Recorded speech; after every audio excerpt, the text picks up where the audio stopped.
are you doing this? Answer the why question, but I may be speaking out of turn. And then next year we'll be getting some pilot organisations to pilot these standards in situ, refine them, develop them further, and then after that work's over, we will embed them across the NIHR system and start to expect all people to follow our standards. One of the things that we observe is that when Involve does this, actually people tend to volunteer. Quite aside from any formal process that we put in place, people start to use them informally anyway.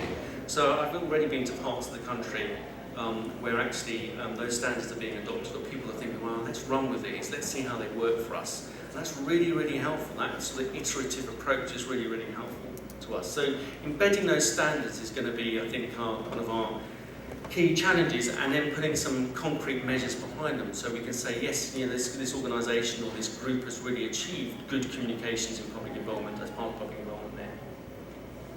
The next thing for us is setting up an international network with colleagues in Canada and elsewhere around the world. So there's a growing public movement out there. It's very exciting. It's at different stages of development, lots of learning.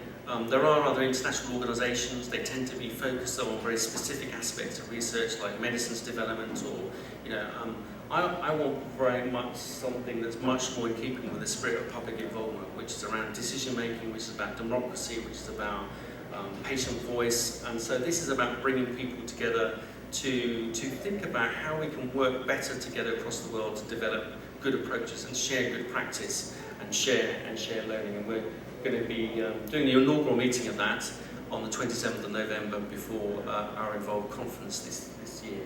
So very excited about that. And I suppose the last point really, which is sort of brings me back to this conference, is that we've just had a document published in the UK called Future of Health. It's a document commissioned by the Chief Scientific Officer in the NIHR, which is sort of my boss. We're thinking about our strategic priorities as a funder going forward. RAND Corporation was commissioned to do this survey of people about what's the future of health look like. I'm not going to pretend there are many surprises in there. I think there's been a lot of debate about what the future landscape looks like. But one of the interesting things in there was that it posed a really strong challenge to the public involvement community in the UK, which I think if there's an implicit criticism behind it, which I completely accept.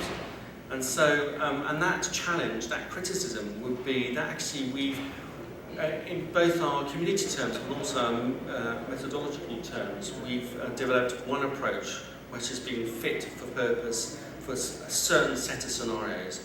But actually we have a very much more complex health and social care environment rapidly looming on the horizon if it's not already with us. So people with complex problems, a very, very diverse population, much more so than even 5 years ago, let alone 10 or 15. So this is a challenge, and meeting those health and social care needs will require different approaches from the public involvement community.